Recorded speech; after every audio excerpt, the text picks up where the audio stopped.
It's Thursday night. It's 8 o'clock. Welcome to the dork side of the force.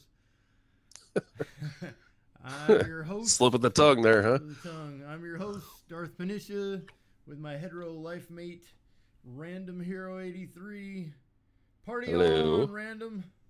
Party on, Darth. That's right. Little Wayne the World humor for you. Hey, so tonight's beverage is apple cider. Apple cider, the only drink you can get like in the fall, and the place only stays like open like 3 months out of the year. So bring the microphone over a little closer. All right, Barry White. Show you right.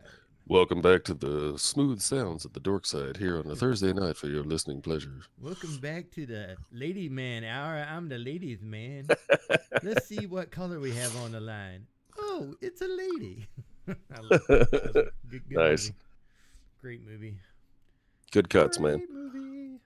All righty. So let's just jump right into some stuff. What kind of Are we going to go with some positive stuff or just knock the shitty stuff out of the way Let's first? go with some positive stuff to start off the stream. Sweet. Let's talk about some this day in history stuff. Dun dun dun. This day in history in 1985. I'm not going to say how old I was, but I was in my teens. I was 3. Well, Blockbuster opened. Sorry. Blockbuster. Okay, kids. Blockbuster is what they call a video store. And you would go to Blockbuster or a Blockbuster-like store and you would rent VHS tapes. Now, VHS stands for, I don't know, what does VHS? Video home. Jesus. Yeah, that's right. I was like, wait a minute. It's been 20 years since I've seen one of them shits. I'm not even sure. And Beta didn't quite make it. So Beta was like a smaller tape, but VHS was a big tape. I don't have any VHS. They're all gone. But this was way before DVD. And I do. I still have 2. Nice. I have Evil Dead 1 and no, Evil Dead 1 and Evil Dead 2. Awesome. I have my Star Wars movies around somewhere. But anyway, VHS was before DVD and way before you could download it digitally. Were computers even around? And yeah, they were in 1988. Yes, they. I mean, yeah, but we were still playing like Willy the Worm on DOS. Atari on your Atari. Hey, don't knock the Atari, man. That thing was awesome. Exactly. So what else happened this day in history? Well, let's see. Some crap that nobody really cares about.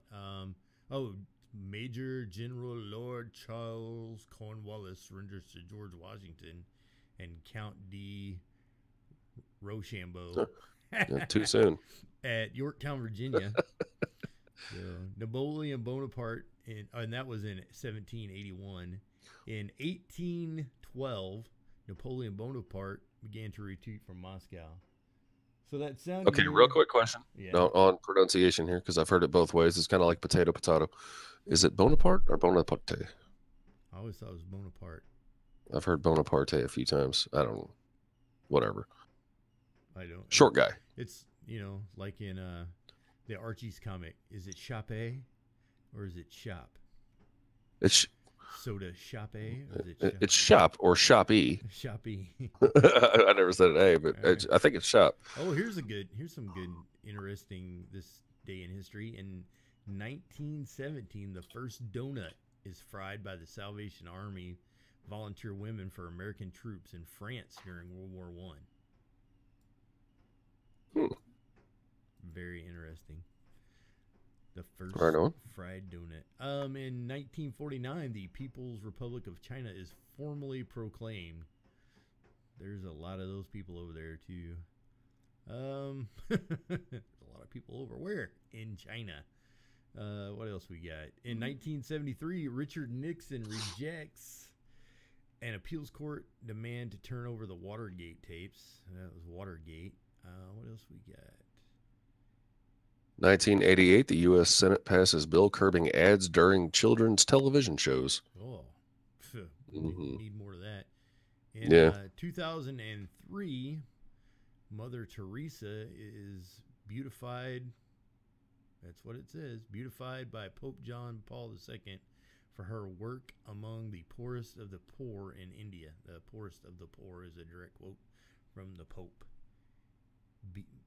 It does. It says no. It doesn't say beatified. It says beatified. So whatever beatified is. I don't know what that means. English language majors out there. I have a degree in physical education. Run, stop, and go is all I need to know or understand. The only degree I ever have is when I'm checking my temperature. There so, you go. Yeah. I do know in film history this day, today, October 19th, 1990, Dances with Wolves premiered. I love that movie. Love Mm-hmm. that movie. It was Best Picture the next year. Shinobi Tataka to Owachi. Is that a wrestler? That is a direct quote out of Dances with Wolves. Sorry, man. I was 8. I don't remember that damn movie. Shinobi Tataka to Owachi. Dude, I've seen that this year. I've watched that. It sounds like a Star Wars character. I've watched it at least twice this year. I've watched it at least. Dances with Wolves? Dances with Wolves. I love that movie. I love it. Absolutely love it.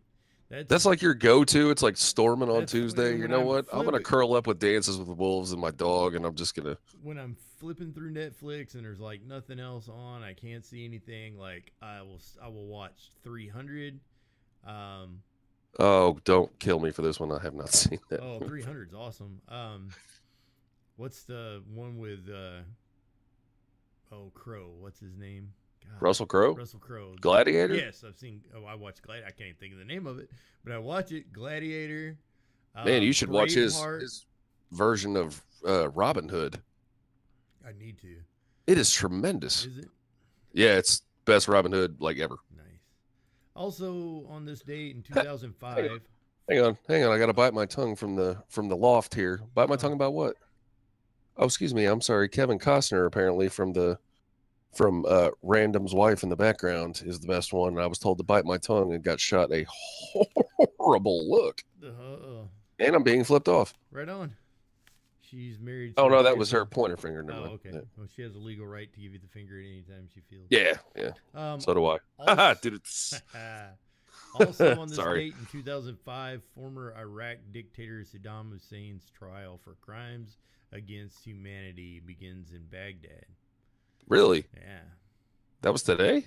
Yep. In 2000, 12 years ago. So that was right when we got to theater. Yeah. Yep.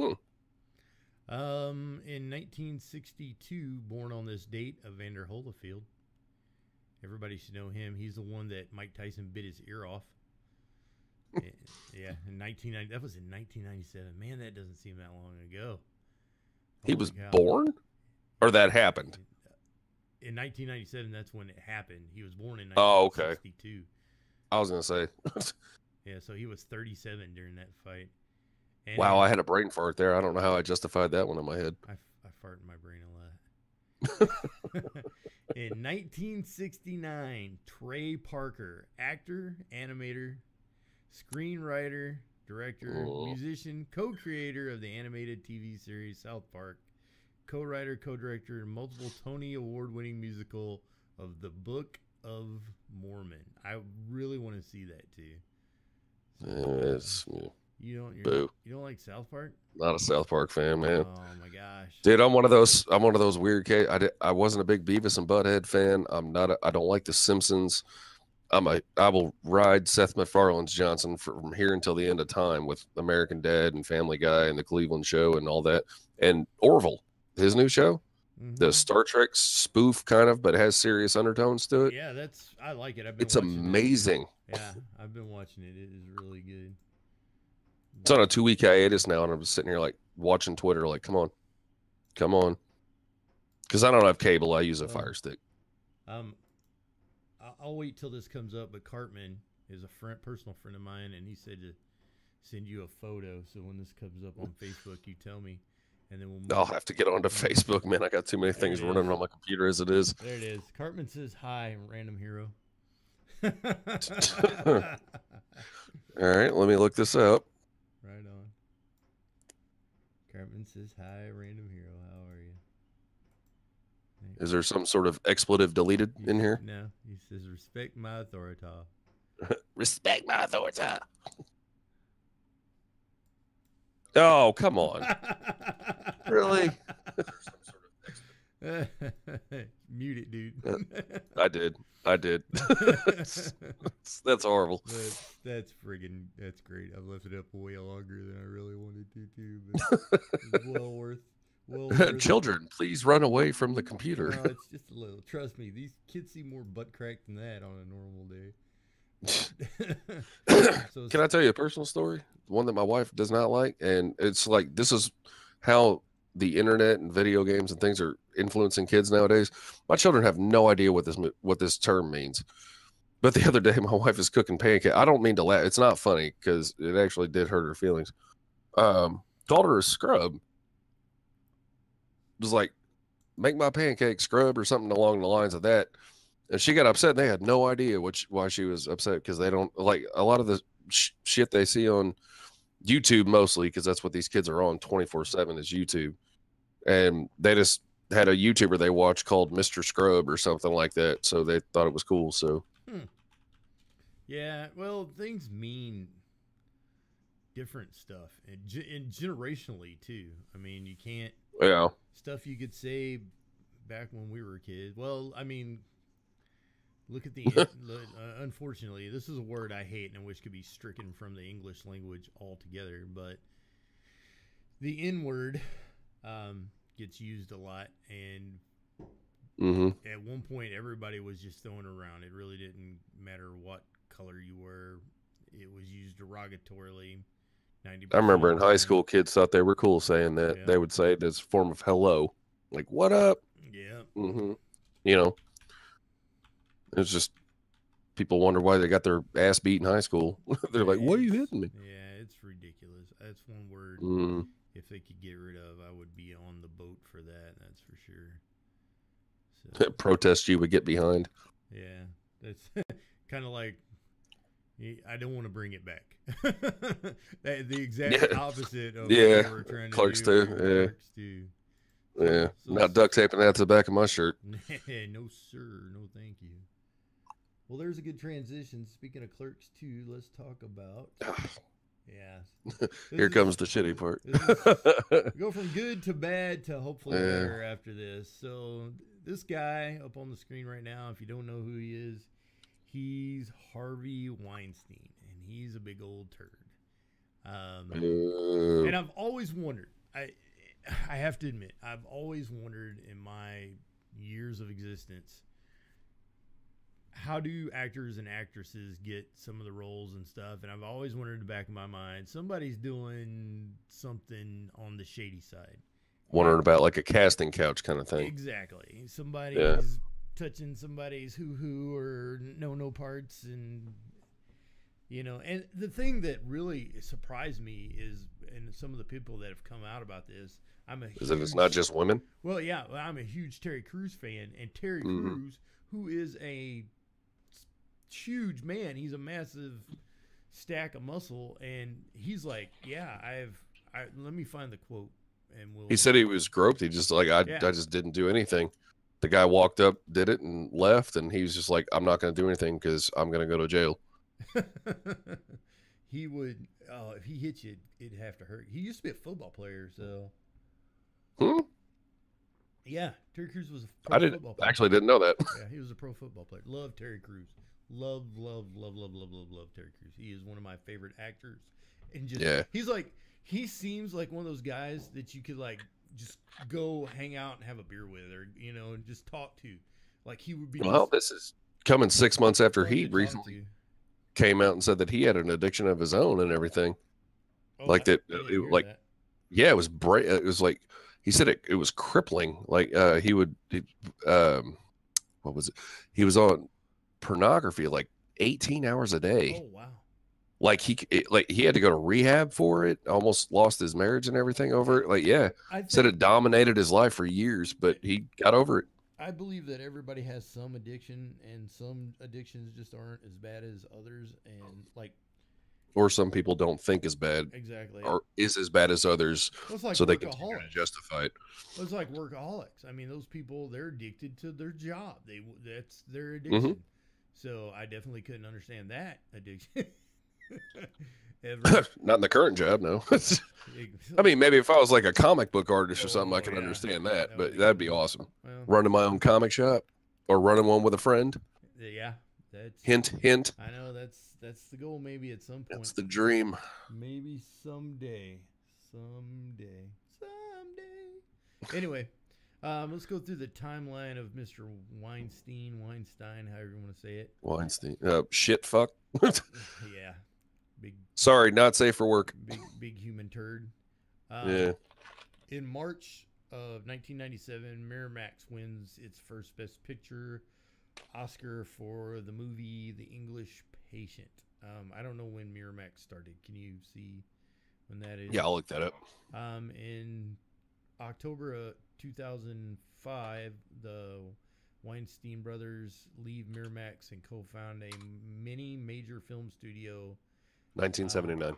1979 is when it was founded. Miramax was founded. By Harvey and Bob, his brother. And things have come out that Bob's just as big a turd as he is. So, I saw one thing come out about that. Well, I mean, it was kind of unfounded. It was probably founded, actually, based on what we've heard about his brother. But he came out against his brother, saying his brother abused the shit out of him, too. So, yeah. I don't know. Maybe he's just getting some backlash, or if he actually did this shit, then he's a piece of shit, too. Yeah. So, I want to take a little pause and say hi to Darth Conquest. Thanks for jumping on. And hey, what's up, Darth? If we ever have a comic book shop up and running, you're more than welcome to come and hang out with us. I heard someone talk. All I hear is my stupid neighbors firing off fireworks. It's October, and they're firing fireworks. Oh, it might have been something on my computer, like a clip trying to come through. Yeah. So in 2005, the Weinstein brothers leave Miramax, and then they open the Weinstein Company, TWC. I'm sure you've all seen the TWC logo. The Weather Channel? And no, God, no. They founded that? Let's see if I can find it real quick. I'll follow that joke. That was horrible. Yeah, that was pretty bad. Man, come on, take my back. No. Wah, wah, wah. Can't do it on that. Oh, there it is. Can't do it. Sorry, bro. I love you, but holy cow, this thing is a monster. All right. This is why I need you here, so you can do this. Well, I'll be there next week. We will actually have a joint show. Yes, that's going to be exciting, and we'll put that out. Here's what their symbol looks like. I couldn't find a real good one with a background, but it's these two. Well, this is like three. Let me see if I can move it down a little bit. Make it. Crap, I can't. That's where it stays. Sorry, people. It's going to stay right there. It's not very visible, but oh well. They're crap anyway, and so is their symbol. So anyway, they founded that. And then in 2017, Weinstein marries his second wife. She's a fashion designer. I think that's the one that left him. In 2012, in April, yeah, it was.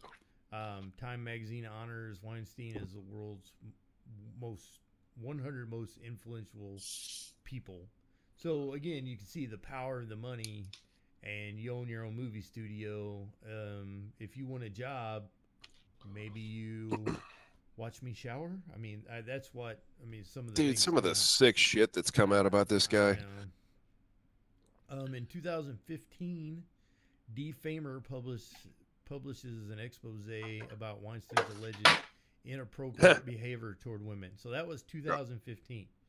Drop my mouse. Sorry about that. That's all right. More than 2 years later, the Weinstein Family Foundation donates $100,000 to Rutgers University in honor of feminist icon Gloria Steinemann's legacy.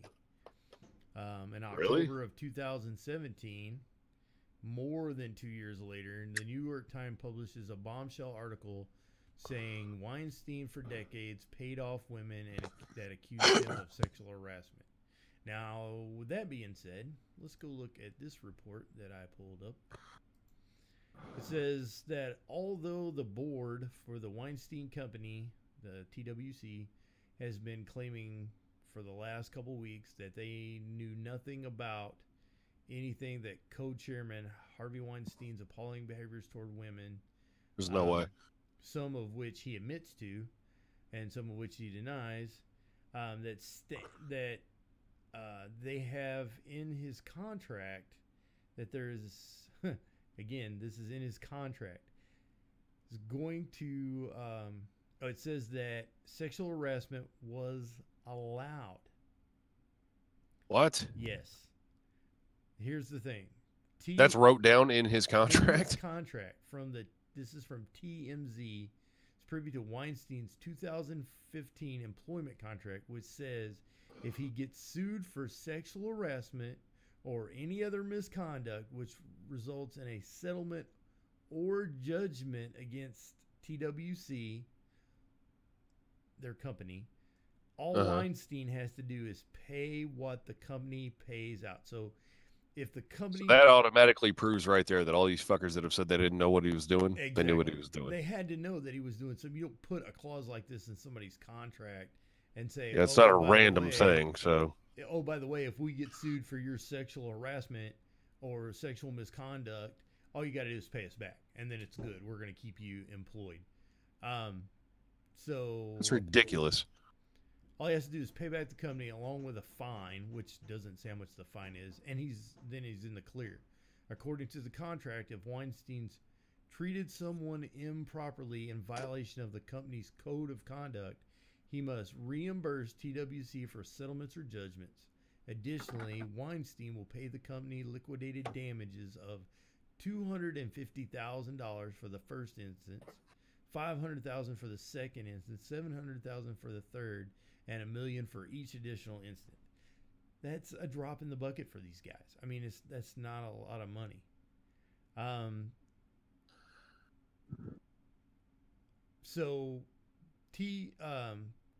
lost you there for a second. Sorry about that. That's okay. TWC fired him, but according to this, the firing, because it was about, these sexual allegations and stuff, that may mean that they broke the contract with him and that the firing was illegal in accordance with that contract.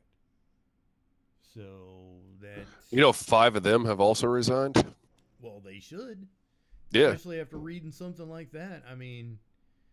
Yeah, no, I'm just saying, almost the entire board is resigning. So that was back in 2015, and then all this over 2 years later comes out, and let's see where we were. We talked about the New York bombshell article that happened the 5th of this month, which was what? 14 days ago, 2 weeks ago. Then the same day, Harvey Weinstein says he came of age in the 60s and 70s when all the rules about behavior and workplaces were different. So basically he says, I'm an old dude, and back in the day when I was coming up, you could grab women on the butt and make them watch you shower? Really? Whatever. That's just... No. Then on the 6th of October, Weinstein takes... Dude, no wonder women hate us. Women don't hate all men. At least some don't. Weinstein takes indefinite leave from the company. That was on the 6th. On the 8th, Weinstein is fired, and that's what I was talking about. The firing may have broke the contract, so he's probably getting more money. On the 9th, that's when a lot of Hollywood stars start speaking out about the Weinstein controversy. On the 10th, aggressive overtures to sexual assault. Weinstein's accusers tell their story, so more stories are coming out. Same day on the 10th, Georgina Chapman, Weinstein's wife of 10 years, leaves him. Even though he said in an article that she's never been more committed to him and that they were going to work through this together. They were forming a united front. He was going to go get help, become a better person, and he loved his family because he's got kids with her. And that's what he said. Yeah, like almost the same day. She's like, no, I'm going to go get a lawyer. And now the only way they can talk is through his oldest kid. Do you think she knew, though? Of course. I read in now, of course, I can't reference this because I read the damn thing at work and I don't have it with me. But it was multiple sources have said that their marriage was more of a business arrangement. It was a sexless marriage, and he was with her like the looks, like he's like, I'm gonna have you on my arm, and in turn, I'm gonna promote your fashion line. And he's made 2 to 3 maybe that I can recount actresses like, you will wear my wife's clothing line on the red carpet. Oh wow. And he's put her in his movies, and shit like that. And in turn, she, like, I'll be your arm candy, whatever the expression is, or what, it was more of a business deal than it was an actual marriage. I think this is a picture of her right here. No, here's a better one. His lawyer left him everything. Like, this dude's like, he's got no help. Dude, when your lawyer won't back you, you know you're screwed. Oh, the day it came out, she's like, nope, done. Sorry. She don't need him. Dude, she could get any actor she wanted. Here's a picture of her. Well, I mean, she may suffer a dip in revenue as well, because I mean, she was his lawyer for a long time, and if this shit's been going on, and according to that contract, if he's been paying people out according to, like, I'm just going to buy you off and then reimburse my company $250,000, even though they have to pay you $1 million or whatever it is. Probably losing money too. She's been the one that's been there, arbitrating for him and everything, and I think she quit just a little too late. Yeah, no kidding. Like, she waited for this shit to go public, and then all of a sudden now, I quit too. Do you have that list of actors and actresses that? I don't. I have this story about Kevin Smith pulled up. I can name a few that I know of. Okay. I know Angelina Jolie has talked about it. Ashley Judd has said something about it. Gwyneth Paltrow. Was it Leah Dunham? Oh God. 2 of the most outspoken have been Rose McGowan, who is like, she's Oh yeah. campaigning for people's heads on a stick, and and rightfully so if this shit happened to her too. And what is her name? Alyssa Milano. She's the one that started the hashtag Me Too. Oh yeah. No, she did. Hang on. What? Who did? Oh. Okay. She saw it somewhere, and then I guess she used her celebrity voice to make it go. Oh, okay. Some other lady started it, but I guess she saw it on Facebook, and actually, I remember reading that. She saw something on Facebook, and then she said hashtag Me Too, and then it just started this whole movement thing. Yeah. I mean, and this is not just in acting. This is spawned off to the Olympics. There's a doctor in the Olympics that's just, I mean, he worse than this dude. Got like 123 people speaking out about him. He's already in jail. Filling people up as a doctor. Yeah, like what is it? In parentheses, required treatment or something like that. I wish I knew his name. Well, anyway, it doesn't matter. I'm not going to glorify his damn name. Some of the big stars that have came forward, and then on the 12th, the 4 stars came out on the 11th and started talking. On the 12th, NYPD. God, I cannot talk tonight. NYPD says it's investigating a sexual assault allegation involving Weinstein from 2004. On the 13th, people are asking, can Weinstein be charged potentially? Well, the LAPD is actually asking. Next. The LAPD is asking for anybody that, like, because the whole Bill Cosby shit that happened, I guess out of the realm of, what do you call it, prosecutable time or whatever, the statute of limitations or whatever it is. Yes, they've came out and said, if you come forward and you have evidence, like undisputable evidence, we will prosecute this man like today. Yeah. And they're asking anyone to come out. Then on the 14th, Weinstein was expelled from the Motion Picture Academy. Weinstein case moves thousands to open up with their own stories of abuse. That was on the 16th. Well, what's funny about that is Cosby and who is it? Roman Polanski and Woody Allen are all still in that. Roman Polanski, there's a huge turd. And Woody Allen, they're all still in the academy. Nope. Oh, okay. No, he just made a movie where apparently his lead actor like feels that just how the guy acted and just like things around it, he's like, I believe this guy did exactly what he was accused of, and he donated his entire salary from the movie off to some foundation. I don't remember what it was, but to some foundation that helps with victims of sexual abuse. Then on the 16th, Weinstein Company, his actual company that he owns, explores possible sale to private equity firm. And then 45 hours ago, Weinstein resigns from the board of the Weinstein Company as sexual scandal widens. So that's what we know so far on that. And the big question is, how is this going to affect nerd movies? Not just movies that Miramax makes, but other companies movies. You like I said, I sit and watch movies, and I'm like, I wonder how they get into these movies, and how actors get where they're going to be. And once you make a name for yourself, then are you allowing people to grope you? Because if you say something about this billionaire movie producer that could put you in the next big movie, are you going to get blackballed from movies? That's a concern. Nobody wants to be It shouldn't be. blackballed or anything, but at the same time, you shouldn't be afraid to come forward. And I think that stigma is finally going away.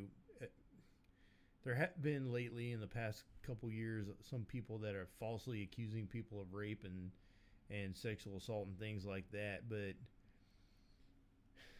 I just think, if you truly have been sexually assaulted or harassed, that you should come forward, and you're going to have a support chain, and somebody's going to support you. And don't let fear stop you from telling the truth and getting your side of the story out there, because if you live with that all pent up for your life, it's going to weigh on you and eventually you're going to break, and you're going to have a breakdown. So, and it's already started to affect films. Channing Tatum pulls from a Weinstein film project. That had to do with sexual abuse, actually. Yeah. So Channing says, "No, I'm out of this." And let's see, what was the name of the film? I got it right here. They always put up these. This is the thing that kills me too. Let's put up these Yeah, I pictures seen this of. earlier. Yeah, I deliberately picked the two pictures that I picked for Weinstein. He looks like a. The amazing new iPhone 8 is at AT&T. He looks like a piece of crap, and he should.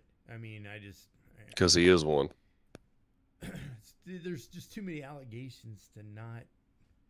I know, innocent until proven guilty, so I'll give him. Yeah, I mean, hey, we're still living in this whole fucking Bill Cosby's getting away with it. So this is the statement that Channing Tatum put out.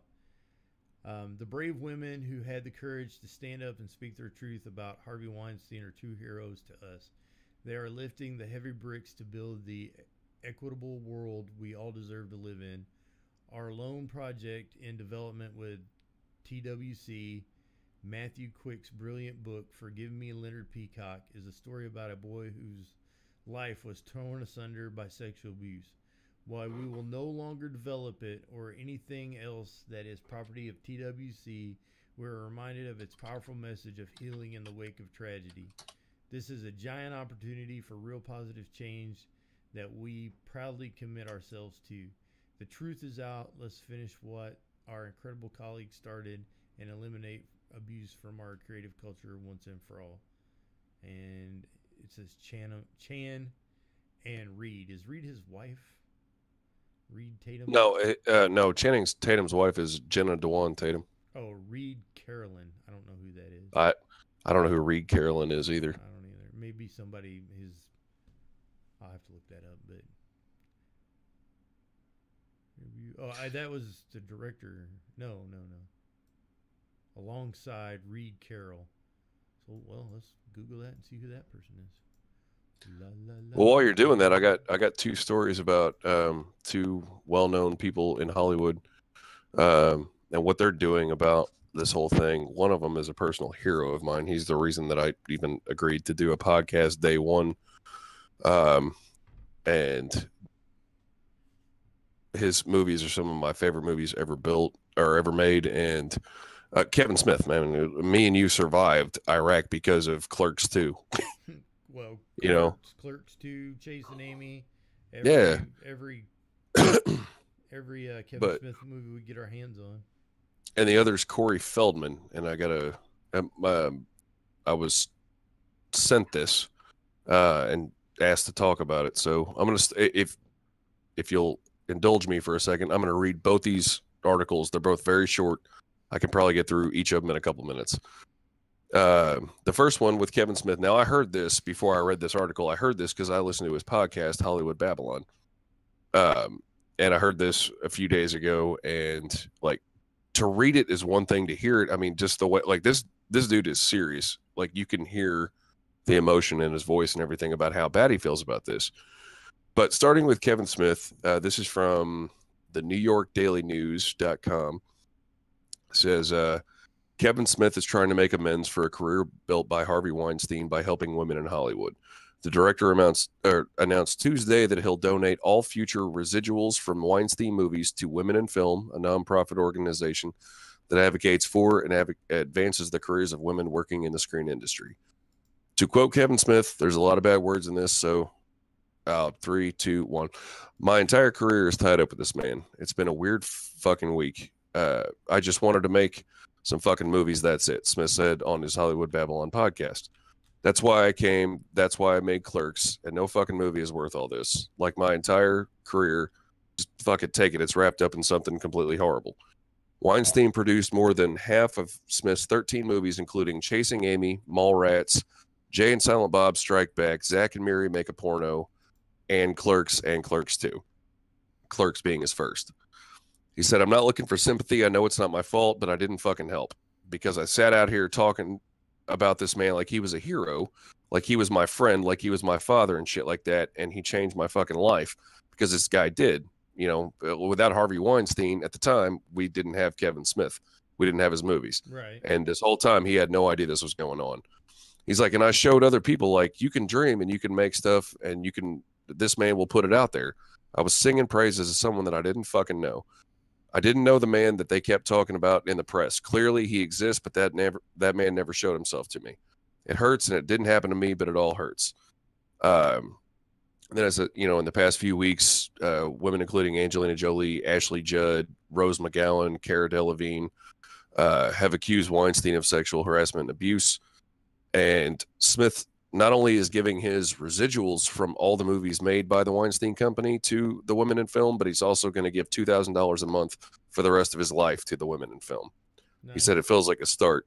Hopefully that goes to people that get to make shit without having to deal with some fucking animal saying, here's the price. That's the end of that article. Right. So here's just, let me bring this up real quick because I'm tired of looking at this low-life guy on the screen here. Miramax has done a lot of films, and here's just a few, and I'll go through them, and you can kind of name the stars out of them. I'll try. Well, let's start with Ace Ventura: Pet Detective. Jim Carrey. No shit. Yep. Damn. Okay. Adventureland. A lot of. Oh, I love Adventureland. Damn it. A lot of stars in that one. That's what's his nuts from Zombieland. Yep. Ali, Will Smith. Yeah. Anger Management. Adam Sandler. Yep. The Animal. Oh, and Jack Nicholson. Yep. The Animal with Rob Schneider. Rob Schneider. Yep. Are We Done Yet? Are We There Yet? Ice Cube. Ice Cube. Yep. I don't know that one myself. The Aviator, Leonardo DiCaprio. Wow. Bad Santa, Billy Bob Thornton. Yep. Bad Santa 2, of course. What else we got? Battlefield Earth. That one even got made during all this? Yep. Battlefield Earth with John Travolta. That was horrible. And what was that guy's name? Pepper something. I can't remember his name. The Benchwarmers. Barry Pepper. Barry Pepper. That's right. Barry Pepper was in Okay. that movie. The Benchwarmers, another Rob Schneider movie with who is that guy? He was in all the Napoleon Dynamite. Yeah, but the guy that played in all the Tommy Boy movies. Oh my gosh, I can't think of his name. He was the blonde guy who's in. Yeah, the David Spade. That's it. David Spade. Yeah. Spade. If Black Hawk Down. Really? Yep. The Boys Are Back. Bridget Jones' Diary. There's more movies coming here. I mean, there's probably thousands of them. There's a ton, and it just keeps going and going, and all these Chasing Amy, of course, Kevin Smith movie, Christmas with the Cranks. That isn't. Oh man, you just ruined me and my wife's favorite Christmas movie. Chocolate with what's his name? Johnny Depp. Clerks, of course. Clerks Uncensored, the animated series. Comic that was actually really good. movie. Oh, that had Mark Hamill in it, didn't it? Yeah. Yeah. The Crossing Guard, The Crow. Brandon Lee, yeah. The Crush, The Crying Game. Daddy Daycare, Eddie Murphy. Hmm. Yeah, like I said, it just keeps. This list goes on. Yeah, there's a lot of movies, a lot, and now we're getting into the older. Oh, here we go. Here's a newer movie, in the '90s. Don't be a menace while drinking your juice in the hood. The Wayans Brothers movie. Wayans Brothers, all the Wayans Brothers were in that. Dysfunctional Family. What is that guy's name? I can't think of his name. Sorry, I'm horrible. I don't know the movie, so I can't help you with that one. I'm good with characters, but not so good with their actual names. What else have you been in? So, hey, just by the way, if you get a call from this number, just go ahead and block it, because it's one of those you haven't paid your taxes number, and take your computer, go to the ocean, and jump in the water. 786-667-8791. That's 786-667-7891. Block that number. Some Gosh. One day we're gonna have to recant that story. Oh, from Dusk Till Dawn, the Dusk Till Dawn movies. Man, that was an awesome movie. Yeah. I mean, the movie. Damn it. Now it kind of makes you not want to like the movie based on what's going on, Good Will Hunting. What? Good Will Hunting's a mirror. Oh yeah. Gotta Dance. Sorry, it was just there. Halloween. The original? Halloween 6. I don't know if it's Halloween. Oh, that's the one with Paul Rudd. It might be, yeah. No, it is. I know that for a fact. I'm not a big. Oh man, and this is I'm not a big scary movie guy, but these are scary movies that I like. The Hellraiser series.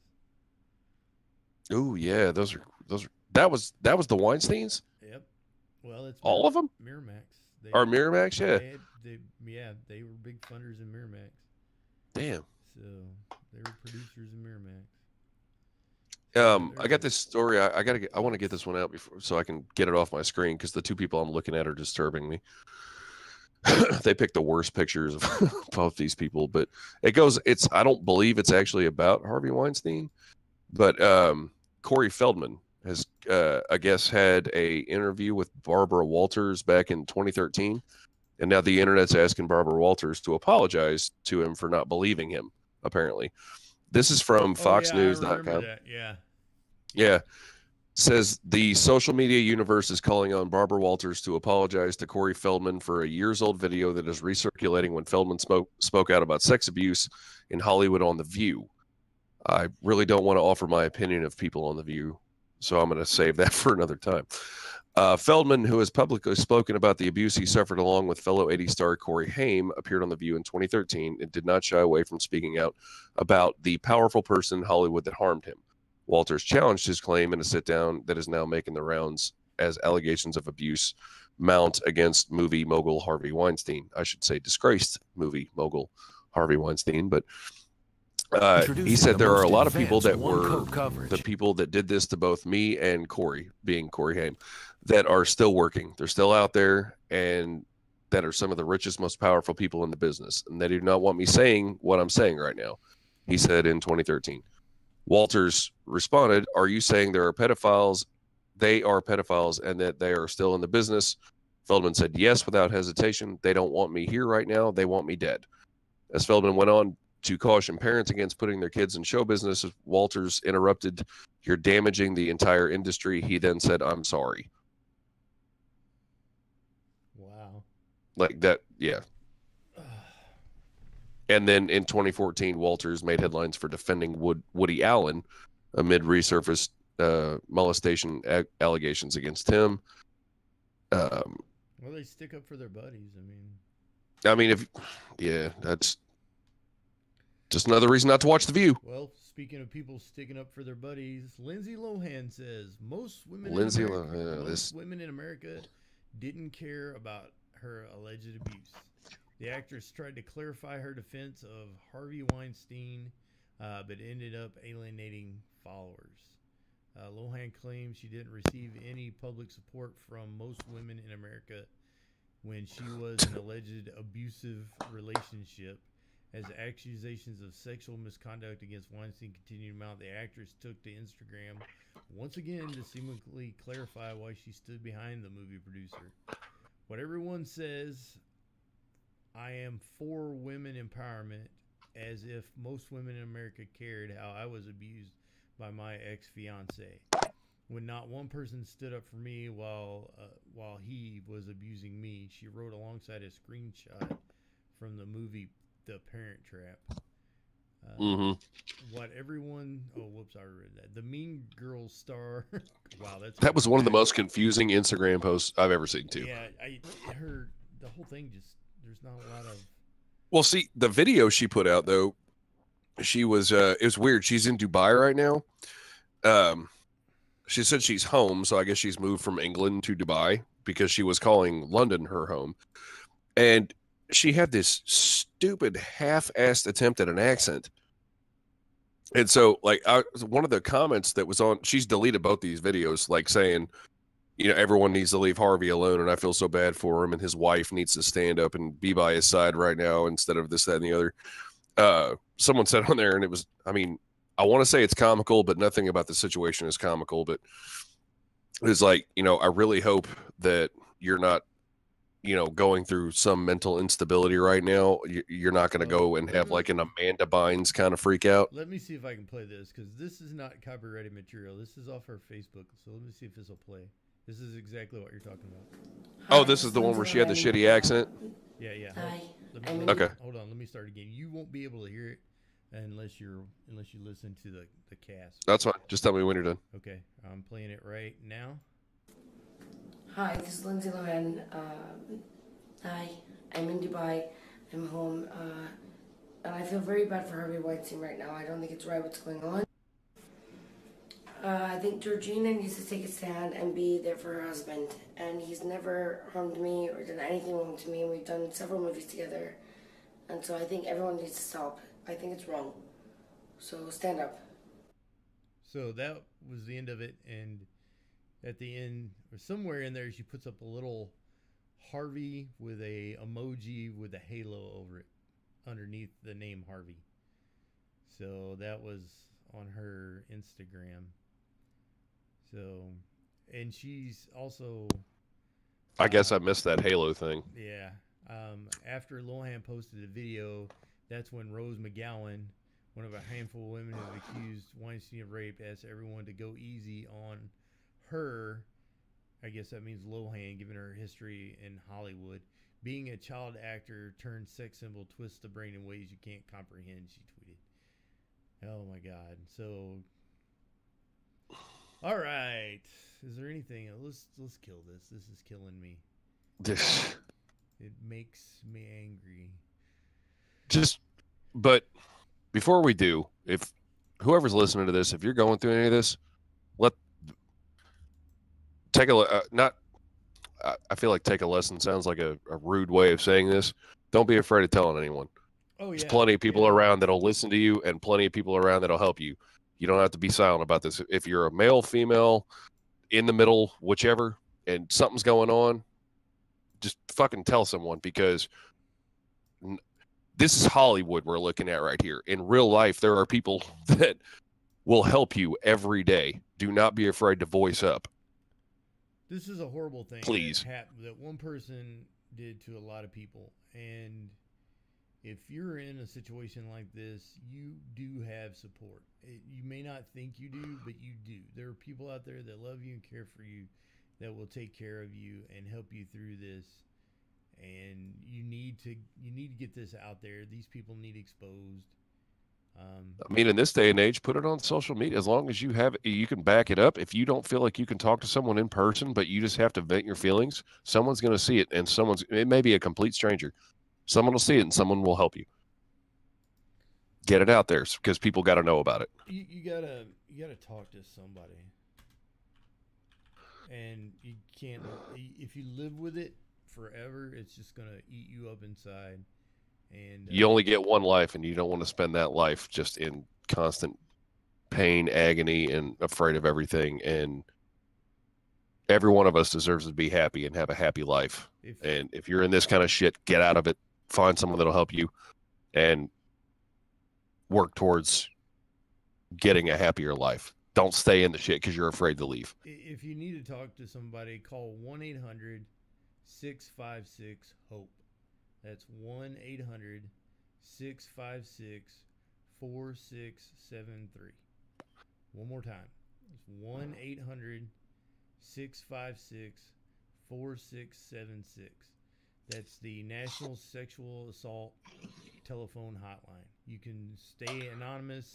It's 100% confidential. The people on the other end are trained staff members. They'll help you find local support if you want it.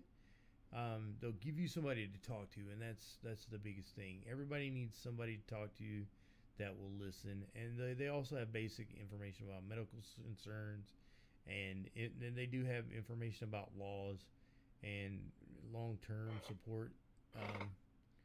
So if you want to go to the website, it's www.rainn.org.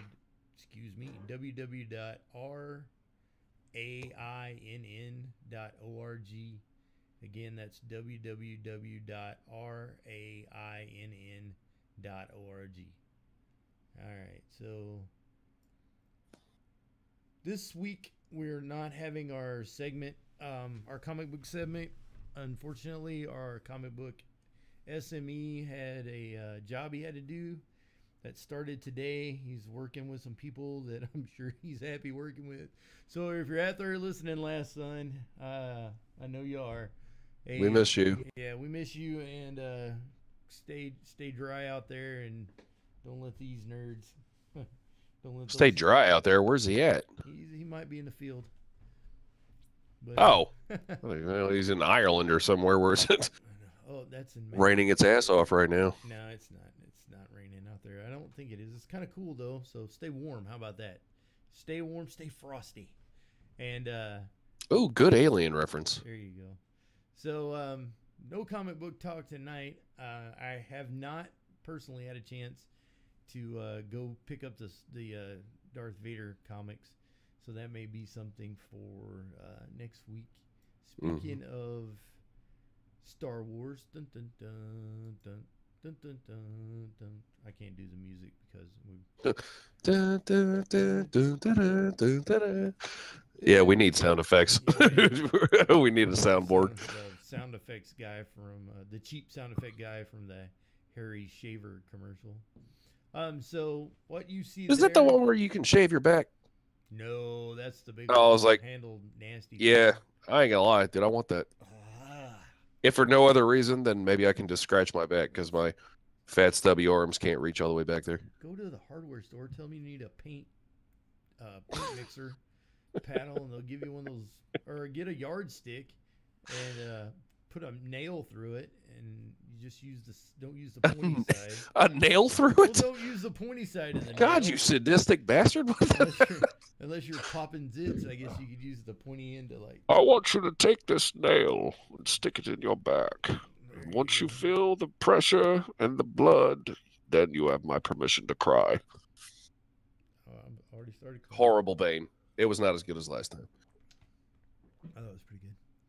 All right, so well, today we're going to talk a little history of the Jedi and a little bit about the Sith, not a whole lot. And we're going to talk about the Force because you can't talk about the Jedi without the Force.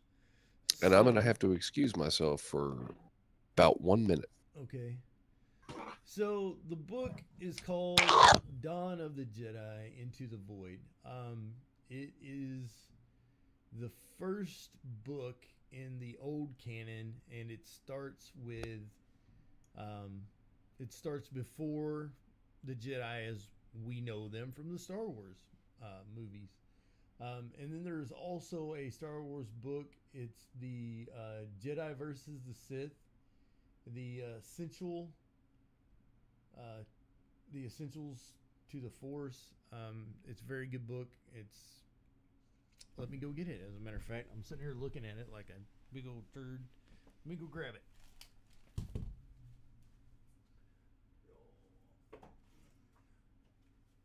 And I'm back. Took a whole 2 seconds. I had to get it off the shelf. Oh no! I bit my cover. Here it is. This is what it looks like. It's a really good book. Pick one up for yourself. But it's the essential guide to the Force. And like I said, you can't talk Jedi and Sith and not talk about the Force a little bit. So, who wrote this? This is by Ryder Wyndham. It's illustrated by Chris Trevis and Tom Lee Edwards. It's a really good book. It talks about a lot of the characters, and it starts with the dawn of Sith civilization planet that goes back to 100,000 BBY or beyond, or before Yavin, before the Battle of Yavin. Everything starts. You have ABY and BBY before the Battle of Yavin and after the Battle of Yavin. So it starts 100,000 years before the Battle of Yavin, and then the Battle of Yavin. Where is? There we go. The Battle of Yavin is when Obi-Wan introduces Luke Skywalker to the Force. Luke and Leia meet, but are initially unaware of their kinship. The Battle of Yavin. So basically, Star Wars: A New Hope is 0 for, and then everything after that is the Battle of Yavin. So or after the Battle of Yavin. So that's where that's how the timeline flows. And then it gets into the books, and it starts talking about holocrons and stuff like that. Which are, if you are a book reader, you know a lot about the holocrons. They hold the history of the Jedi and secrets of the Force and Force powers. But the Jedi and the history of the Jedi Order originally formed as a physiological study group. I can't talk. Situated on the planet Tython. Okay, so going back to the dawn of the Jedi. Let me see if I can bring up a copy of that book for you. Dawn of the Jedi. It's a really good book. I read it. It talks about one character and her brother and their battles, and like I said, it's called Into the Void. Boop. And whoa, it's already on screen. Wow, that was fast. How did that get up there like that? That's amazing. Huh. I don't know how that got up there, and I don't know how to get it off.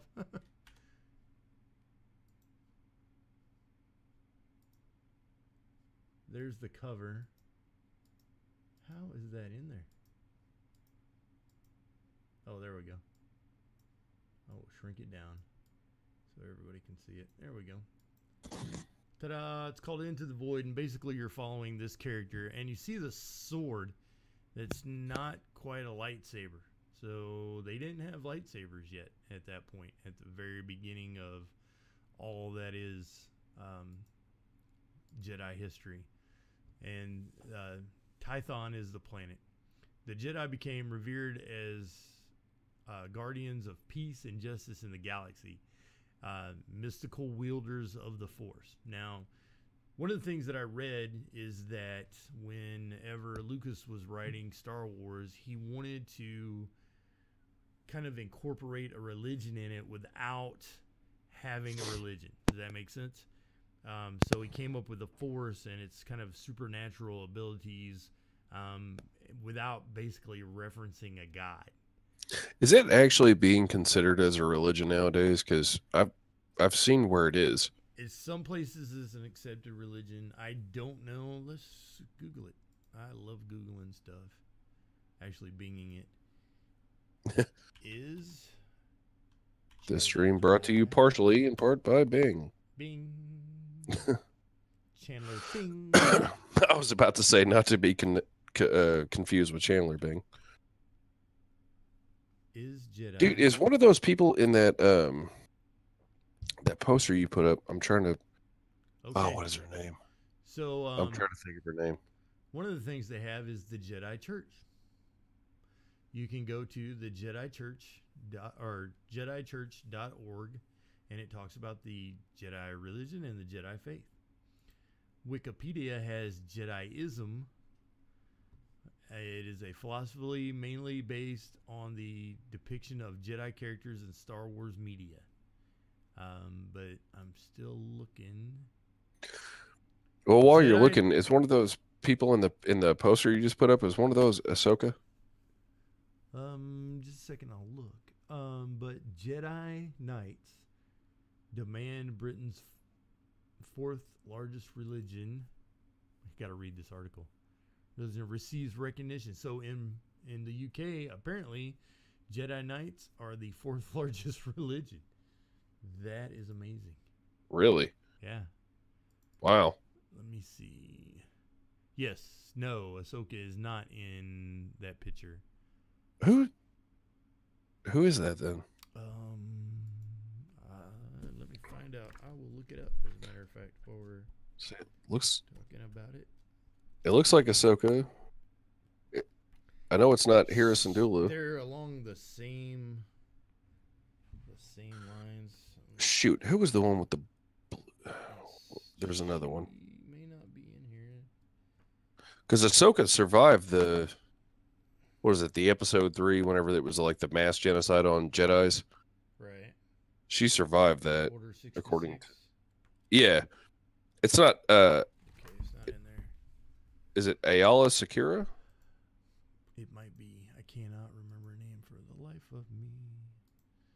Let's see. It looks like Ahsoka. But anyway, sorry. I didn't mean to derail you there. That's all right. Let's look it up. There's not a lot of Jedi Masters. So, of course, Yoda. She's one of the few that survived Order 66. The Jedi High Council was made up of 12 Jedi Knights. You gonna tell me who they are? Come on, man. Apparently, Ahsoka had a trial, but it's not her. Holy cow! This is not gonna play the game. In the movie, in the Clone Wars cartoon, and I want to say it was a deleted scene from the movie, but they had her in the hallway and they killed her. Well, see, now I have a book about her that said like she lived through it and then went into hiding, kind of like Luke did. I think that's Spoilers. probably why this doesn't really say, and I don't want to waste much more time on it. Sorry. Yeah, I'm sorry. That's all right. So anyway, back to the history of the Jedi and the history of the Order. Again, they were mystical wielders of the Force, and their glowing signature lightsabers, which again, they didn't use lightsabers. They started using them a little later on. And we talked about lightsabers. We'll probably have a better segment on lightsabers later on. We just kind of talked about the building of. And for everyone listening, it's lightsaber, not lightsaver. I like lifesavers. I like the watermelon ones. No, not lifesaver. I've heard lightsaber. Oh. Their powers, of course, inspired awe in most people, but everybody does equate Jedi with the lightsaber. So, the claim considered the calm demeanor of the Jedi made them ideal brokers of peace in times of conflict and dispute. So that's when you see Obi-Wan and Qui-Gon in that ship going to try to go into Naboo to try to talk to the Nemoidians and try to get them to back down off their Trade Federation blockade. That's why they sent Jedi, and I've read some of the books and then no, they didn't go in there and try to use the Jedi mind trick on them to make them do whatever they want. Let's just make this all go away. Everything will be fine tomorrow. Everything all go away. Everything will be fine tomorrow. Okay. They didn't do that. Wow. They could have, but they didn't. I mean, that was just one of the things about the Jedi. They were the light side, and they always tried to do what was right, and especially equitable for both sides. But a lot of books start that way. They like send a Jedi to this planet to help, to help get rid of this civil war or to stop the battle or whatever. And then something happens, conflict. The Jedi saves the day, and it's all twists and turns in the books, and it is a lot of them are pretty good. So, in the crap, I can't see it from here. The Jedi Apprentice stories. There's a couple of stories like that where, Obi-Wan Kenobi, who is Qui-Gon's apprentice, goes with him on, as his Padawan, as Qui-Gon's Padawan goes to different planets, and this is where a lot of the teaching of the Padawan takes place and how they do things and stuff like that. So, for all their powers and diversity, the Jedi were few. In the movies, if you notice, there wasn't an army of Jedi. There were quite a few, but they were usually high-ranking officers. And one of the things that I read in the books was it was like one Jedi in a fight or in a battle was worth a battalion of soldiers, regular foot soldiers. So one Jedi was worth about 400 to 500 people when it comes to fighting. But not all Jedi were extremely proficient with lightsabers and didn't go rushing into the battle. There was some that used the Force to battle focus their people. So through the Force, they were reaching out and touching the minds of their people, keeping them calm, keeping them focused, keeping them from crapping on themselves. And then at the same time, they would try to reach out into the minds of the enemy and try to, make them unfocused, make them crap themselves, and using the Force in those ways. So they weren't just battlers or fighters or knights and generals and captains or majors or any, I don't know what the rank structure was. You always hear him called General Kenobi in the movies, in the Clone War movies. So,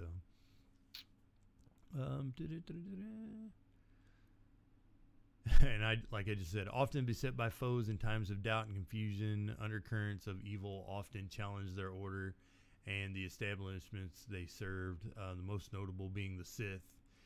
These dark warriors were antithesis of the Jedi, their sworn enemies, and the battle between them brought the galaxy to war more than once.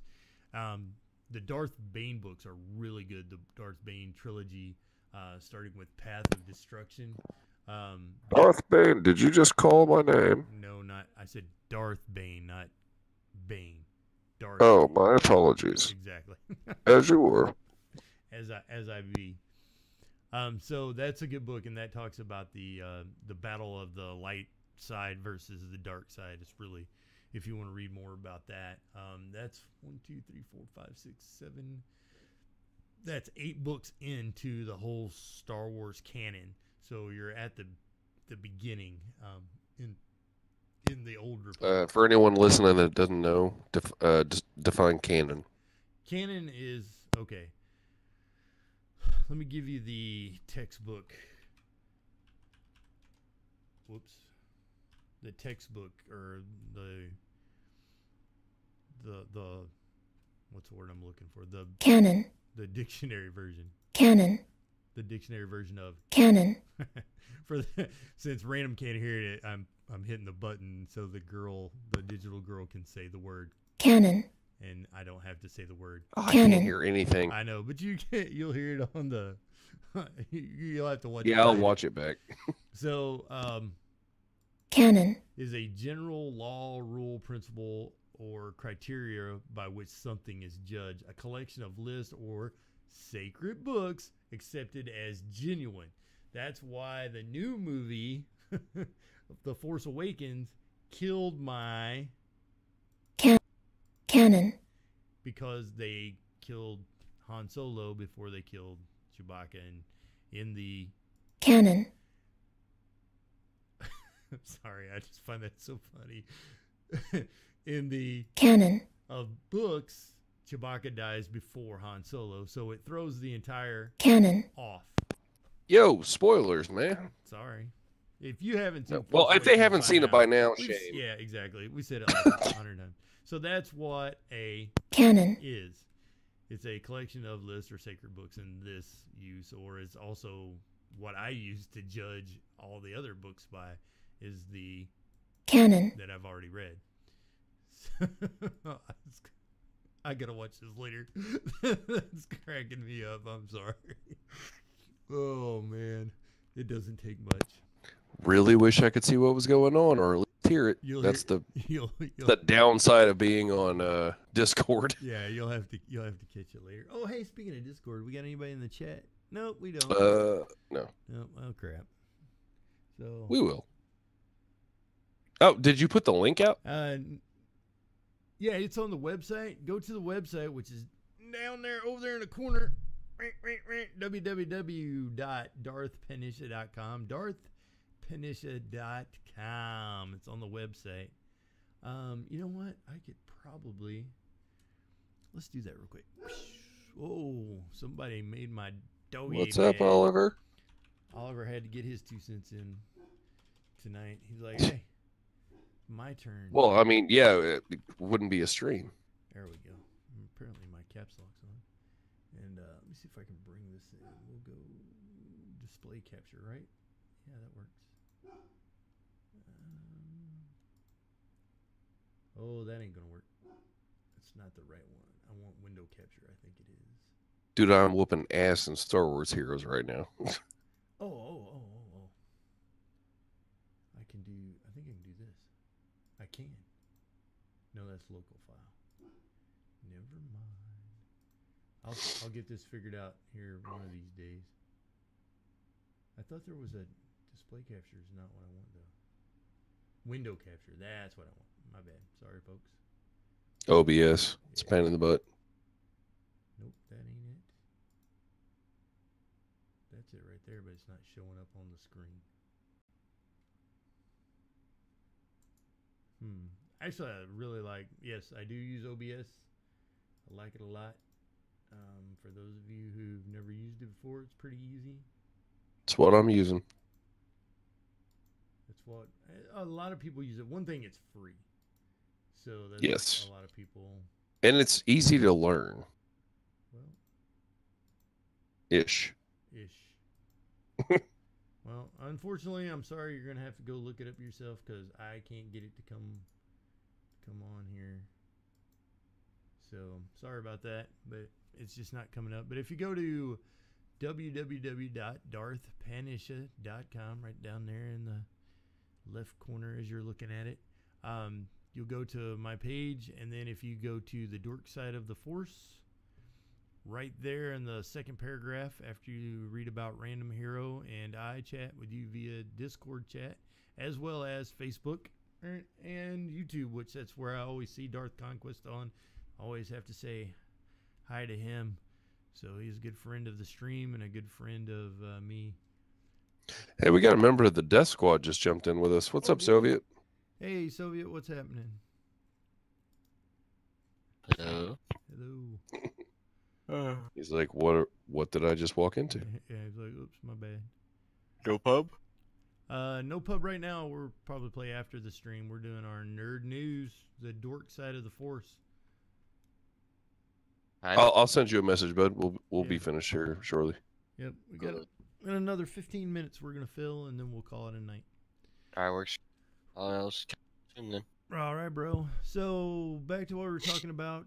You can't have a good without the bad. So the Jedi have the Sith, and every May is May the 4th be with you, and then 2 days later is Revenge of the 6th, because you can't put it on the 5th because that's Cinco de Mayo, and you have Revenge of the 6th because You could also have May the 5th Cinco be de with you. I mean, Mayo. if you wanted to be that way about it. Now, how's May the 5th going to be with you? I mean, it's the same as May the 4th. No, it ain't. Starts with an F. But it's May the 4th be with you. Yeah, well, I mean, just saying. I know. Okay, fine. Revenge of the 5th. No. The 5th is 'Cause- Cinco de Mayo. I mean, Revenge of the Sith, so, I mean, you could take that either way. Well, I've been fighting this for a while. We could have 3 Star Wars days. You're just trying to fight it off to where we only have 2. I mean, that's shame on you, Star Wars fan. But you can't have Revenge of the 5th because of Cinco de Mayo. I mean, you can't take away That Cinco doesn't de have Mayo, to. But you have Revenge of the 6th. You could have because 2 of holidays at the same Cinco time. de Mayo. You go out and have all your Mexican food on Cinco de Mayo, and then you have Revenge of the 6th. Okay. You could also have 2 holidays at the same time and be doubly happy. No. I mean, I'm just saying. I really wish it was a holiday. That would be awesome. So. We should. Hey, GoFundMe. Let's sign the petition. Let's get it to. Not GoFundMe. What is it? Change.org. Yeah. No. You know what? Go fund us. So whenever we lose our job for doing some stupid shit like petitioning for a Star Wars holiday, we have money to pay our bills. So Darth Conquest on YouTube says the powers of the Death Squad are considered by some to be unnatural.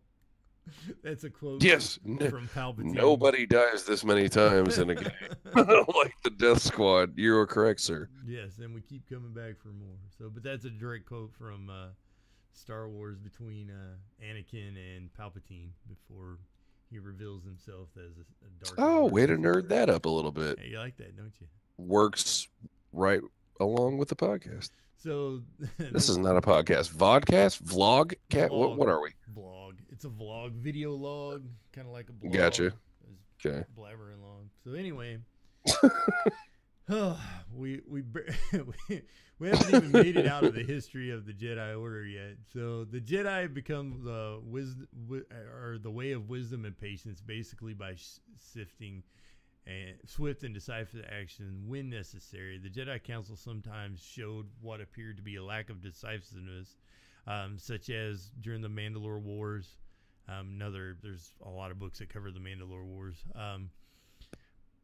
Preferring to work with events and patterns over the long term. The inaction spurred Raven to fight back. Another good book, Ravine, however you want to say it, and eventually led to the Jedi Civil War. The rest of the galaxy, the line between Jedi and Sith become blurred during the conflict, and both sides are blamed for the destruction and rot on worlds such as Katar, Talos, and Dantooine. A Jedi was a member of the Jedi Order, which studied, served, and used the mystical energies of the Force, more specifically the light side of the Force. The Jedi fought for peace and justice in the Galactic Republic, often against the mortal enemies, also against their mortal enemies, the Sith, who studied the dark side of the Force. Although the Order was virtually destroyed with the culmination of the Clone Wars, Order 66. Execute Order 66. And before the approximate 4,000 years before Darth Ravine and Darth Malak. If you remember last week's discussion, there could be an ancient Sith that was trapped in a temple that might be Snoke, and that's the name that people are kind of kicking around. Really? Who is that? Darth Malak. See, I'm thinking Snoke is Mace Windu. That's another thing. I'm just saying. I'm sticking with he's Mace Windu. The Jedi lived on due to the large part of the efforts of Luke Skywalker, who forged a new Jedi Order to defend the first to defend first the New Republic and its later successor, the Galactic Federation of Free Alliances. So the Jedi code is anybody? Bueller? 45132. No. There is no emotion. Oh, There is right. peace. There is no ignorance. There is knowledge. There is no passion. There is serenity. There is no chaos. There is harmony. There is no death. There is the Force. So at the end of Empire, at the end of Empire, Return of the Jedi. The end of Return of the Jedi, when there are so many movies, so many books, and so many movies, I can barely keep track anymore. But at the end, with all the ghost, Obi-Wan is a blue Force ghost talking to Yoda and Luke, and when they were on Dagobah, and Luke in the New Hope flying in to shoot the Womp Rat in the swamp back like when he was in a kid on the Death Star, and use the Force. That was him reaching out through the Force as Force Ghost. So when you die, you're a Jedi, you believe you become part of the Force. So, and that's why I wanted to talk about the Force, because you can't really talk about the Jedi without putting some kind of background into it. And I've got about 8 minutes, so I'm going to roll right through this real quick. And a Jedi's strength flows through the Force, but beware the dark side. Anger, fear, aggression, the dark side of the Force are they. Easily they flow, quick to join you in a fight. So, my question, and you can answer this at home, or especially if you're chatting,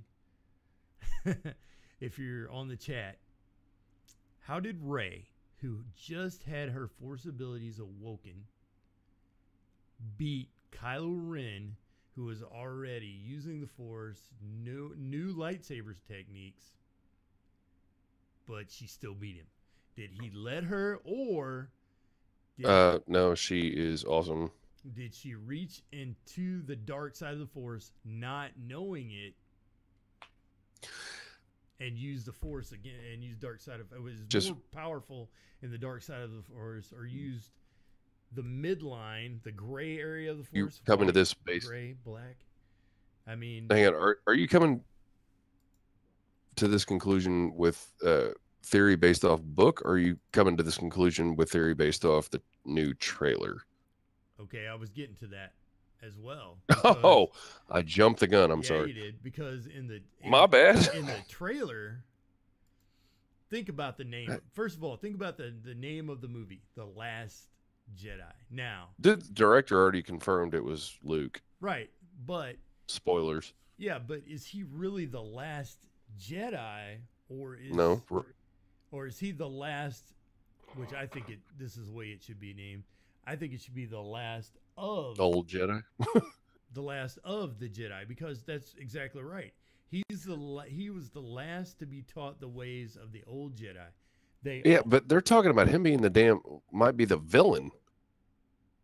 Like he's gonna follow in his dad's footsteps. So okay, so going back to the Rey Ren fight, Rey Ren battle in the woods. He was shot by Chewbacca, so he does got that big wound on his side, and he sits there and hits it. That he keeps hitting all the time. Yeah.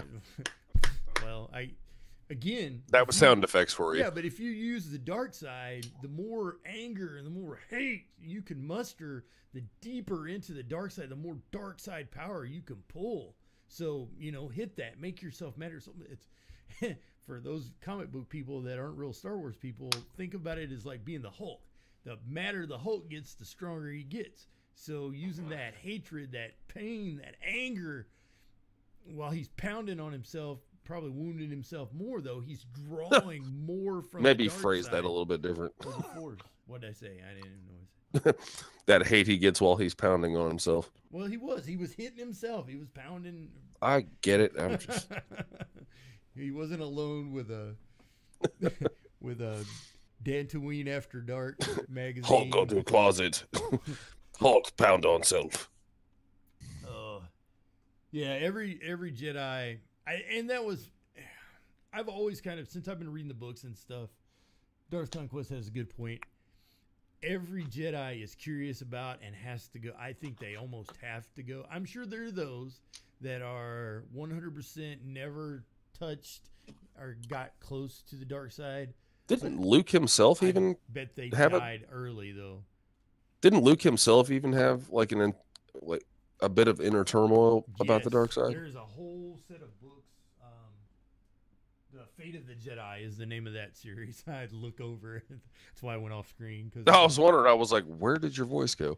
I looked over to the side of my collection of books, which is now I'm up to 113 books. Thank you very much. Wow. Is that moved to a second shelf? It's still on the same shelf. I'm going to have to go over to the next shelf. But yeah. Yes, Luke does delve in the dark side. There's a couple of references in the book. In the books, and there's hold on, let me look real quick. I think I'm losing you here. Hold on, I'm trying to find the name of this book series. Hold on. No, you're coming in robotically. Okay. Like you're cutting out. Oh, gotcha. So in the Legacy of the Force, that's when that book series, The Legacy of the Force, is Ben is still young, which the Kylo Ren is supposed to be Ben Solo. Darth Caedus, oh my God, I can't remember his name now, was their oldest son. So let me look this up. The Solo children. Let's see what I get. Oh, I can't type. All right, the Solo family on Wikipedia. Why can't they just list them? Jaina. It doesn't even say. Jason, that's it. Jason Solo. So their oldest, no, the youngest was Anakin Solo. The oldest was Jason, then Jaina. Jason and Jaina were twins. And again, this is in the old canon before The Force Awakens went and screwed everything up. Jason and Jaina were twins, and Ben was sort of the middle child, and then Anakin was the youngest. And I believe Anakin dies at some point. No, or maybe not. I can't remember. But anyway, Jason goes completely to the dark side in the Legacy of the Force and becomes Darth Caedus. And there you are. Can you hear me now? Yes. Okay. Okay. So I hope everybody else has been able to hear me. So, hey, thanks Darth Conquest for giving me the name. It just popped up. So, but yeah, and one of the theories is that a lot of Jedi that messed around or played in the dark side that may have been gray Jedi, and there is a gray Jedi, left the Jedi Order because they found the happy medium between the dark side and the light side, and there's a gray area, and and I'm sure there are shades of gray. There are those people that lean a little more. There's to 50 the of them dark last side. I checked. Oh, good one. 50 Shades of the Gray Force. I'm writing that book. I'm writing it. Let me write that down. Yep. So I get copyright royalties for that. there you go. So the Jedi were unified by their use of the Force.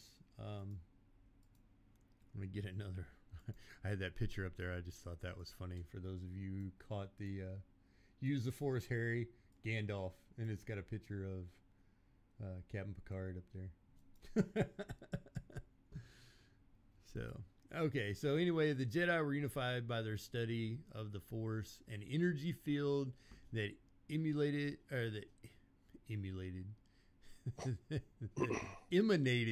from every living thing. The Jedi sought to understand the Force so that they could use its power to protect and aid the people that they served. So on the side of all their spaceships and everything, they had big stickers that said to serve and protect. This is a bad cop joke for the police officers out there. I was about to say, I've heard that before. Sorry about that. The Jedi believed that the Force could be harnessed through careful study and contemplation. Darth Conquest he's laughing his butt off at the 50 Shades of Grey of the Force. 50 Shades of the Force. I'm writing that book, 50 Shades of the Force. where Yoda, co-writing that book. where Yoda gets a Padawan and ties her up in the Jedi temple. Ooh, that's a bad one. Yeah. Just A little kick me too around soon there. on that A one. little too A little soon. too soon. Through careful study and contemplation to benefit the user and the world around them, the study of the light side of the Force, the Jedi encouraged their members only to use the Force for healing and defense. And there were, healing Jedi. There were arborist Jedi that used the Force to for agricultural means, and never the Jedi would never use it in anger or fear. Unfortunately, several of the Jedi Order throughout history disagree with this view, arguing that Well, didn't Luke? well, the Jedi Order was gone when he became a Jedi. He was the Jedi, so he's tried that. Oh, okay. That's why he went off to start a new Jedi Order, and With slight Sith tendencies to it. no, not at all. Well, he used the Force out of anger, didn't he, when he was fighting Darth? Darth Vader. Mm-hmm. That's another. So the theory is that during the battle that he reached into the dark side. Retch around and wrench it off. So he reached into the dark side, used the dark side power, but when he cut off Vader's hand and he saw his hand, and then he looked down at his hand, he was like, that's why like snapped him out of being, going over to the dark side. That's why the Emperor was so happy. He's like, good. And then Give in to the dark Luke side. turns around and he chucks his lightsaber at him, and he's like, I'm not going to be like my father. And then, Vader gets up, walks around back, and Palpatine starts force lightning in his butt. And then Vader... I mean, didn't he give in to the anger like beforehand, though, whenever he tried to strike the Emperor down? He drew his saber and tried to strike him down, but Vader stopped him, right? Yeah, but... That was out of anger and emotion. Well, that was out of emotion. Palpatine... See, again, he was not a traditionally trained Jedi at that point. His training was off and on with Yoda. This was before Yoda or after? This was after Yoda. After Yoda had died. Because remember, he's like, he left because he was concentrating in the Force, and he saw that something was going to happen to Leia and Han, and then he goes to Bespin, the Cloud City. Mm-hmm. So he never completed his training. He went back That's later and completes his training, and that's when Yoda dies. Okay, so the first one was Empire. Right. And Kenobi kind of taught him through his Force presence as a Force ghost, and kind of taught him the ways of Force. But he wasn't a traditionally trained. There was no Jedi temple for him to go to, so he wasn't a traditionally trained Jedi. So a lot of what he learned was on his own. I want to be a Force ghost. Sure, just walk around and Yeah, just be like, yeah. I want to haunt my work. You'd be arrested shortly for No, as a peeking Force ghost? No, I want to haunt my work. You miss the suspense. into- Sorry, gonna have to tattle. Exactly. I'll be right back. Told him. So, where was I? The dark side of the Force users allowed. The disagreement between using the dark side and the light side was one of the main issues that the Jedi faced in their constant battle with the Sith, because you don't want to fight somebody that's using the dark side and use the dark side. The dark side of the Force brought with it a great temptation for many Jedi. To many, the dark side seemed quicker and easier path. Pursuit of the dark side, however, was a self-destructive endeavor. Many Jedi who taste dark powers found it harder and harder to turn away. The more you use it, the more you want to keep using it. Though some Jedi could be redeemed back to the path of light, many fell and became dark Jedi, some of whom were members of the Sith Order. Darth Raven as one. He went back and forth as well. and it's a good book if you want to read it, by the way. Some of whom were members of the Sith Order. I said that. Further, the pull of the dark side could diminish Jedi's abilities. You know, if you're using the dark side, it's hard to use the light side, clouding their insights to important matters. Jedi are extremely good at meditating outward. So they meditate outward, and that's how they can see things in the future. And like Yoda could see, you know, trouble in Anakin, and he could see future events.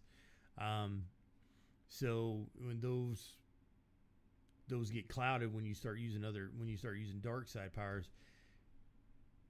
The Sith also meditate, but they use it inside.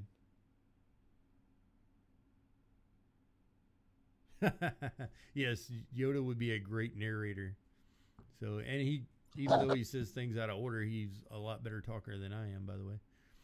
So for these reasons, practice of the dark force powers were expressly forbidden by the Jedi Council and not used at all in the Jedi Temple. Those fall into the dark side, however, the Jedi tried to save, and the Jedi killing was their last resort. This quality was one strength and a weakness of the order. So some people felt it was a weakness. So I did, real quick before we go, I'm already 7 minutes past. Somebody asked me the other day, you know, what is the Force? And it's hard to explain. It's like a fart. You smell it, you know it's there, but you can't grab a hold of it. Man. Don't dwindle it down to a fart. But that's a good analogy. You know it's there. You know it's there, but you can't just like reach out and grab a hold of it and say, "Look, here's the Force," or "Here's a yes, fart." you can. It's called cupping. No, but you can't see it. You can put your finger through it. You can hold that fart in your hand, and you can still. Oh my God, dude! You just took one of the biggest things in nerd culture and reduced it to a fart. I still say it's a good. That's analogy. amazing. Copyright Darth Phoenicia. That's right. It's a good analogy. I think it's a good analogy. So, oh man, I'll be laughing about that for a while. Is an energy field that connects all living things in the galaxy. As long as they've ate their protein for the day. So when a Padawan, high protein diet, a Padawan and their master kind of have a connection to each other. So if one is on, I gotta mute. I'm sorry. Hang on. If one is on one side of the galaxy, like Anakin is fighting on one side of the galaxy, and he's separated from Kenobi, who's on the other side of the galaxy, they can feel what's going on. Like when Luke was concentrating at Dagobah, and he could feel something was going to happen with Leia and Han. He had a connection with them. So he knew what was going on with them. He felt them in the Force, or he could see in the Force what was happening. He farted and had a premonition, apparently. No, he was concentrating. Everybody farts. Sorry. Everybody farts sometimes. Oh, I thought we agreed to not sing anymore. No, I did not make that agreement. I refuse to agree. That's to the that. book. That's the book. It's not. Oh, there's it's not the already first. It's I had a the fart book. force when I was a fart? kid. The force fart. That was a power. That was actually a dark side power. The force fart by old. Oh, I see what you did there. By what was that? What was that? that is a name? dark side power. By Fat Bastard. The Dark Lord Fat Bastard. That was his Sith power. The rapper? No, you remember Fat Bastard from From Austin Powers. Yeah. So back to the Force is an energy field that connects all living things. The power of the Force could be used by individuals who were sensitive to it. A power that was tapped through the midichlorians. Just makes it better. Someone sensitive to the force fart. I swear. I gotta mute, man. You've I'm done me going to in. mute you. I'm trying to get. You've done me in for this. I'm sorry. You're killing me, Smalls. You're killing me. So anyway, the metachlorians. So that's why a lot of people freaked out. It's like, oh, they can use the Force and this whole metachlorian thing. What the crap is that? So when the new movies, or not the new movies, when the prequels came out, some people got butthurt about the metachlorian. I think it was used well to kind of explain it, but they really didn't explain it in the movies, and they just say he has a high metachlorian count. So the metachlorians, let me see if I can get a definition of that for you.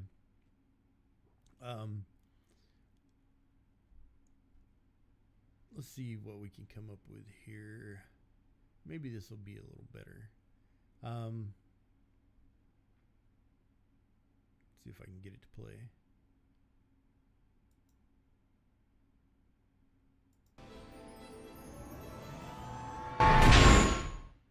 Today we'll be covering everything we currently know about midichlorians in canon material. According to Qui-Gon Jinn, midichlorians were microscopic yet intelligent life forms that resided within the cells of all living organisms. So, like I said, without midichlorians, life could not exist, and we would have no knowledge of the Force. They continually speak to us, telling us the will of the Force. When you learn to quiet your mind, you will hear them speak to you, and that's Qui-Gon talking to Anakin. So midichlorians were microscopic, intelligent life forms that originated from the foundation of life in the center of the galaxy and ultimately reside within the cells of all living organisms, thereby forming a symbiotic relationship with their host. This is basically right out of the prequels. The Force spoke through the midichlorians, allowing certain beings to use the Force if they were sensitive enough to its powers. In order to gauge an individual's potential in the Force, a blood test was used to estimate the number of midichlorians within a subject's cells. Anakin Skywalker, the chosen one, born of a mother without a father, possessed over 20,000 midichlorians, even more than Yoda, and the highest count known in galactic history. So let's see if we can see. I don't think there's any. I was like trying to see who has the most. Let's look that up. Who has the most? Oops, I can't spell. Most midichlorians. I can't spell. There we go. All right. So, all right. Anakin Skywalker, aka Darth Vader, had 27,000. Spoilers. If you don't know that by now. All right. No. So the consensus is he's number one on the list. Number two would be Darth Sidious at 19,000. Yoda had 17,000. Luke had 15,000. And since they were twins, Leia has 15,000. Some other individuals of note would be the Solo kids, Anakin, Solo and Ben Solo with 13,500. Count Dooku had 13,500. Obi-Wan had 13,400. Darth Maul had 12,000. So that's just, again, that's from Quora.com, and that's I don't know. I guess I don't know. Yeah. So if you look at the top 10 most powerful Jedi, and this is something that I've always felt is, okay, it doesn't really matter who has the most. It's how well they can use what they have. Makes sense? Number one of the top 10 most powerful Jedi, Luke Skywalker, followed by Yoda, followed by Raven, Kip Duron, and now we're getting into the books and stuff, but Mace Windu. Snoke. As your theory says, is number 9 on the list. So there's that. And where does Rey fall on that list? Rey wasn't on that list. Again, you're into more of the old canon stuff instead of the newer stuff. So there hasn't really been a lot of a lot of Rey hitting lists and stuff yet. I'm sure in the next couple Where do you years- think she might fall on it? I really don't know, because if Skywalker's the most powerful, then she's got to be like number 1 or number 2. Because in the teaser, he basically says, "I've never witnessed power, or I've only witnessed power like this once before, and it didn't scare me then, but it scares me now." So, is he talking about his own power? Is he talking about Kylo? Is he talking about another Jedi that he trained? Think he's talking about Snoke? Who knows? Exactly. Nobody knows. That's what she said. LOL. It's not who has the most, but who can use what they say. Exactly. And I don't think they take in account the Sith, because of Darth Plagueis the Wise. He made, basically created life out of nothing in Anakin Skywalker's mom. So Shmi Skywalker. So just by using the Force. Apparently he never touched her with anything other than the Force. Very interesting. Well, if that's not a reference to the Bible. Some say yes. Some It's very say, close. Well, again, it is said that Lucas wanted to have sort of a religion without using God, and is this his way? It's an interesting storyline. I'll give you that much. I do like it. I mean, I don't find it blasphemous in any way. Some people would, I guess. I don't either. But I'm a Christian. I don't feel it's that way. I don't. Yeah, exactly. So I guess, the Jedi have their Force powers, which they really use. When you think of the Jedi, the first thing that comes to mind is the lightsaber. Hey, I'm sorry. I got a duck for a couple minutes. Okay. Kids and everything. I have to put them in bed. Oh, right on. So I'll be back. Use the Force choke on them. Knock them out. Go to sleep. Right now, I'm trying to Jedi will them into their beds, but it's not working. There you I go. still hear them. Use the mind tricks on them. I'll be right back. Okay. Like I was saying, the Jedi, when you think of the Jedi, you think of mostly the lightsaber. When you think of the dark side, you think of the Force lightning, the Force choke, more raw power. Because besides being able to wield a lightsaber and fly all this different spacecraft, what could Anakin do? Obi-Wan Kenobi, what was his great power? Qui-Gon, what was his special power? That he really didn't have like Force lightning like Palpatine, or the Force choke like Vader. I'm choking everybody out there right now. I'm squishing your head. Your head is very squishy. So anyway, sorry. So yeah, we could talk about the Force and stuff like that all night long. I really enjoy it. I really enjoy talking about Star Wars. Again, it's something I've read about, and I don't claim to know everything. And as far as the new movies go, there are a lot of theories out there about who Snoke is and what Rey is. And remember, the trailer is a teaser. It's this much of the movie all taken and crammed into it to maybe just kind of show you highlights, but to give you this, and maybe this one's made to kind of confuse you to think one way when something else is going to happen. I mean, there's a lot of cutaways, and it looks like Rey is reaching out to Kylo Ren to be her master. Maybe she's actually, reaching out to Luke to like, hey, help me, put me on the path, because she wants to be good, or maybe she wants to be bad. Darth Rey, that would be kind of awesome. Unlike Harry Potter, you could use the Force outside of the Jedi Temple. I just threw that in there because I thought it was kind of funny. And so that's not all the news we have for tonight. We're going to wrap it up with this last thing before I go.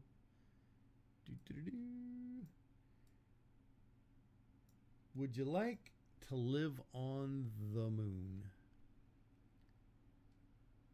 Because as soon as I find the article that I just said, and I've lost it again.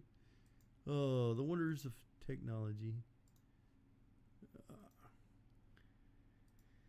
Scientists have found a huge cave on the moon that could possibly house astronauts. This is coming from Japan. Japan's scientists and space agency have discovered a huge moon cave that could one day house a base that would shelter astronauts from dangerous radiation and wild temperature swings, officials said on Thursday. Data taken from Japan's Shelin Lunar Orbiter has confirmed the existence of a 31-mile and 328-foot wide cavern that is believed to be a lava tube created by volcanic activity about 3.5 billion years ago. The major finding was published in this week's U.S. science magazine Geophysical Research Letters. And a quote from a guy's name that I definitely cannot pronounce. We've known about these locations that were thought to be lava tubes, but their existence has not been confirmed until now. The underground tunnel located under an area called the Maris Hills would help protect astronauts from huge swings in temperatures and damaging radiation that would be exposed to that they would be exposed to on the moon's surface. And more quoting, we haven't actually seen the inside of the cave itself, so there are high hopes that exploring it will offer more details. I'm talking about living on the moon, brother. Okay, yeah. The announcement comes after Japan in June revealed ambitious plans to put an astronaut on the moon around 2030. That was the first time the agency had said it aimed to send an astronaut beyond the International Space Station. The idea is to first join a NASA-led mission in 2025 to build a space station in the moon's orbit as part of a longer-term effort.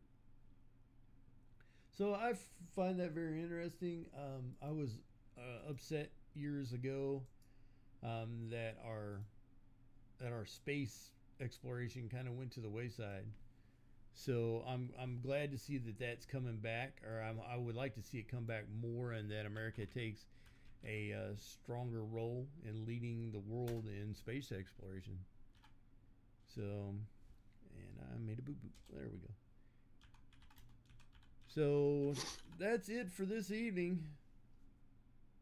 You want to cancel this PUBG update till next week? Yeah, because we ran. Yeah, we ran way late. Just real quick to go over a couple things. I'll leave that up there. But anyways, things that are coming up in PUBG very soon. Vaulting. So you'd be able to vault over obstacles, fences, things like that. Cars. Jumping through windows. That's already kind of there, though. It's in the test server right now. So it's getting there. What else did they have? Random? What else are they talking about doing? Well, they're doing vaulting and what was the other one? It was the window jump, but they're doing it twice. They're going to update it twice. Each update's going to last about 2 to 4 weeks apiece, and then the third update, which is phase 3, is going to be where they introduce the new desert map. Nice. Which should be based on 2 to 4 weeks. We should get that sometime end of December, beginning of the new year, about the time it comes out on Xbox. Oh, okay, great. Yeah. So something next week I'll have more information on the new map. I read something about it. I just couldn't find it, but I know I have it saved at work. So next week on the Dork side, I will have that ready to go. So next week on the Dork side, let's hold Random's feet to the fire and let's just talk about PUBG some update. positive shit. No negative stuff. We'll see. Hopefully nothing else negative comes out in the damn news. Unfortunately, you can't have you gotta have the good with the bad, the light side with the dark side, and the smart, cool side with the dork side. With the dork side. So for Random Hero 83. Well, I was really hoping you were going to say party on random because we should end everything like that. Thank you for coming, and we will see you next week. We will see you Tuesday as well. Thanks, everybody, for stopping by. Don't forget, next Tuesday, we will be playing PUBG, and we might talk about some of the updates during the gameplay. So, yeah. Party on Random. Party on Darth. And we are out.